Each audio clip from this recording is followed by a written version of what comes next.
Bismillahirrahmanirrahim. Are Muslims allowed to have lavish weddings, including a reception, or should we not imitate other religion or cultures?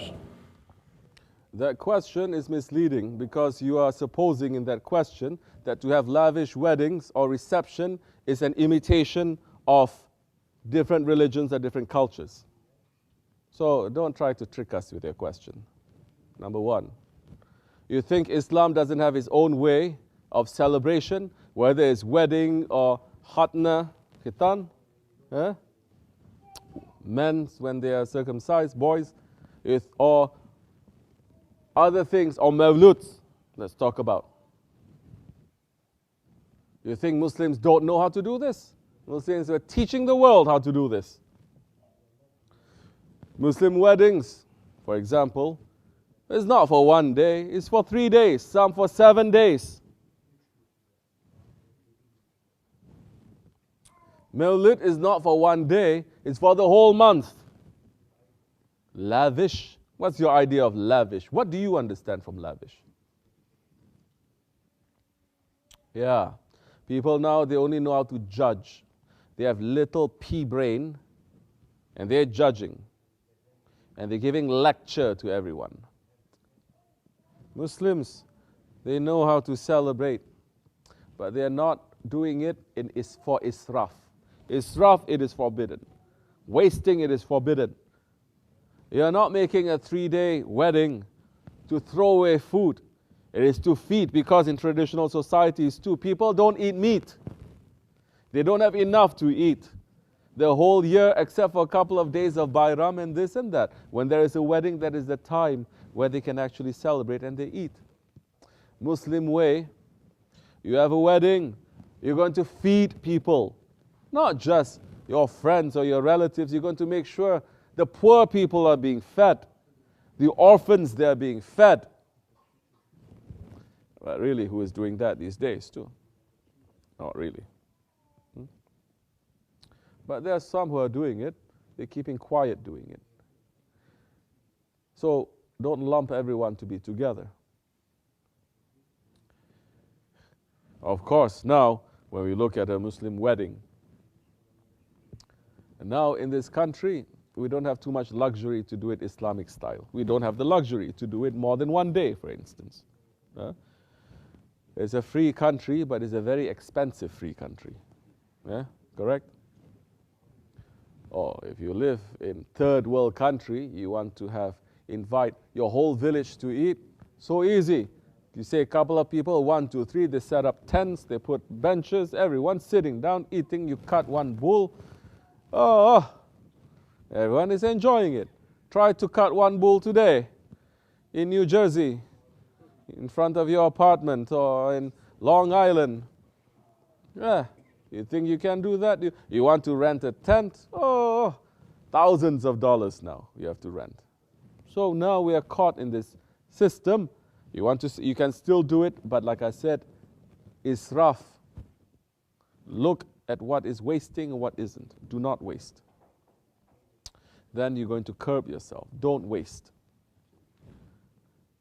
Is it necessary now, because we say we have celebration, is it necessary now for weddings to be held in fancy hotels and this and that? If you ask me, it's not really that necessary. It depends on the station of the person there also. And it depends on how much that you are giving. One thing I can say, like they have a lot, I'm sorry, but Pakistani weddings again. Before they come in to have the real thing, they have, what is it called? Cocktail reception.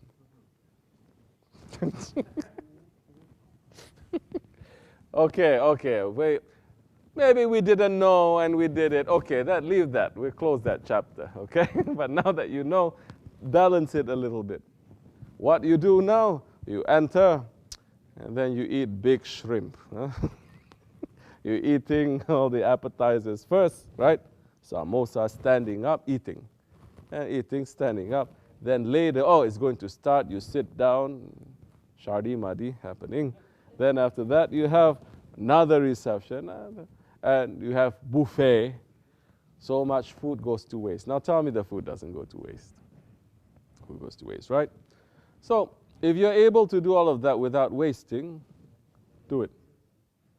If you're saying, I have to do this, but at the same time you're reaching out to feed poor people elsewhere, we cannot say too much to that time. Right? But these days, to have a regular average wedding, say for, how many people? Say 200 people. 200, say for 200 people. Simple wedding for 200 people. Anywhere in America now. What is the average renting? Now I'm talking about a hall, okay? Not a hotel. A hall, or maybe like a cheap hotel, like Holiday Inn. We're not talking about. For 200 people, everything included. You think you're able to, in this country, to spend $500 doing it? Or $1,000 doing it? It's impossible. Just renting everything there is going to run you in the tens of thousands. Just renting, without putting in anything there. So, that's why, inshallah, we are trying to hurry to build this dargah, that we can have weddings here in the dargah.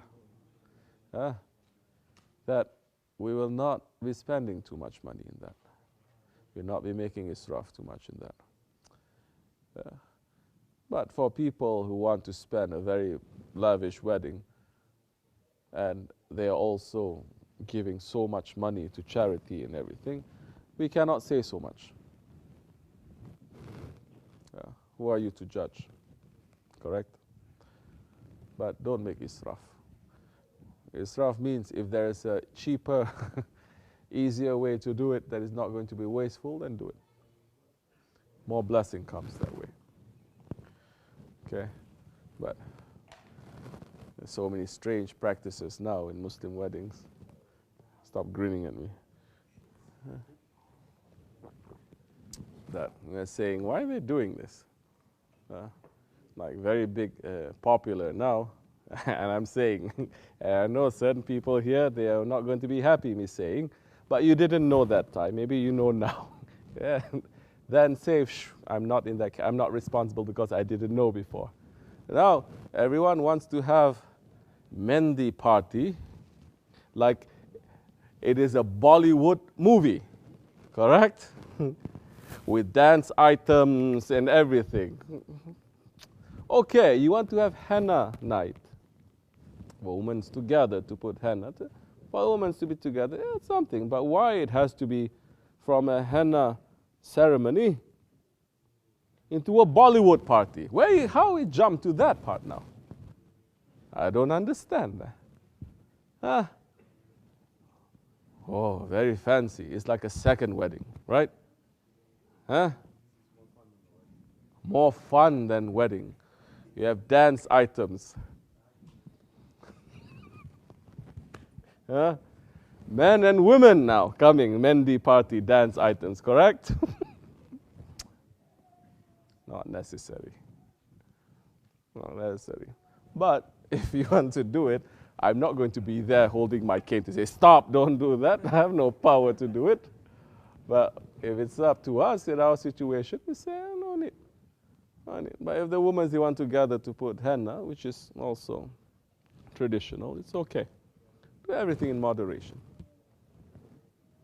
There are certain things that you do according to the station of the person now, that you have to make that into an exhibition.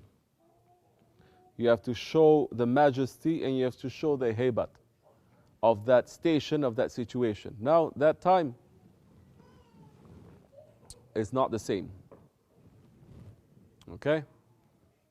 The sultans, when they have weddings and they have to show the majesty of the sultanate and the majesty of Islam, you cannot say they're making israf, because whenever sultans also, they have weddings or they celebrate, first they give thousands of dollars in charity, number one. First they do that. they feed the poor, they release the prisoners. So many kind acts they do, then they have, because they also know, they're smart, certain things that we need to do, we have to cover it for a nazar not to enter. In these days, they only want to have a wedding like a sultan, but they don't know what to do. So, well, as you like again. You can do as you like. Assalamu alaikum.